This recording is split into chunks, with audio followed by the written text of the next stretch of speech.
My dear brothers and sisters, today we celebrate the memorial of Saint Monica.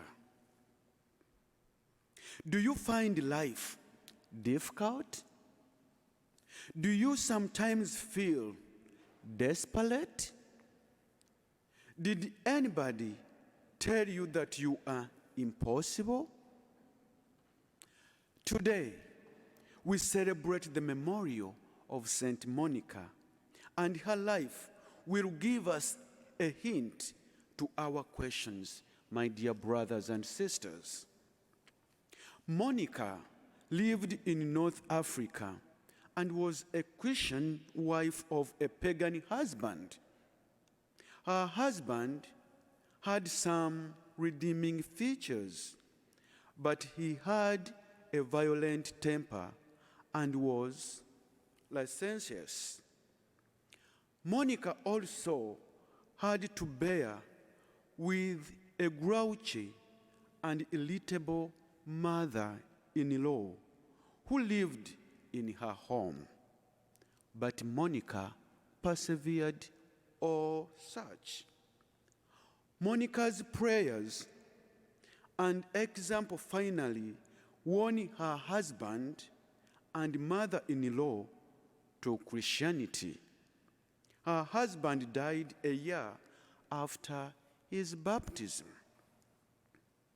They had 3 children, and one of them, named Augustine, was involved in a strange sect called the Manichaeans.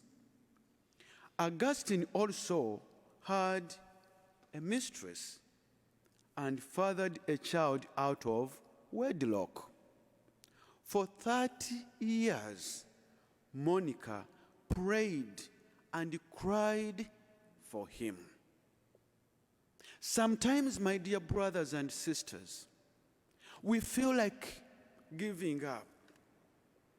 And ask yourself, how long have you prayed for your husband, for your wife, for your friend, for your children?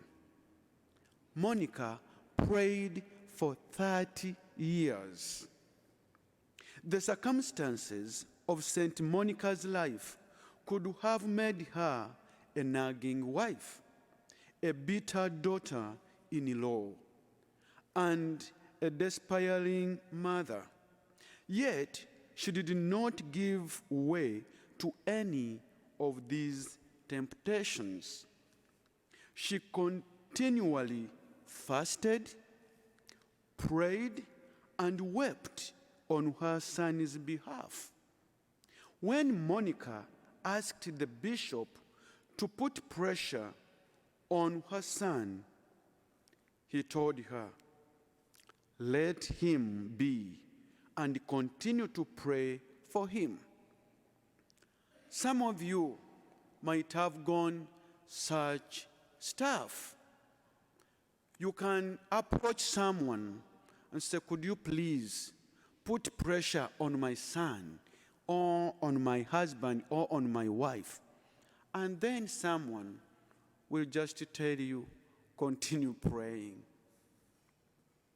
It is impossible that a son of so many tears should be lost. What was lost was indeed found.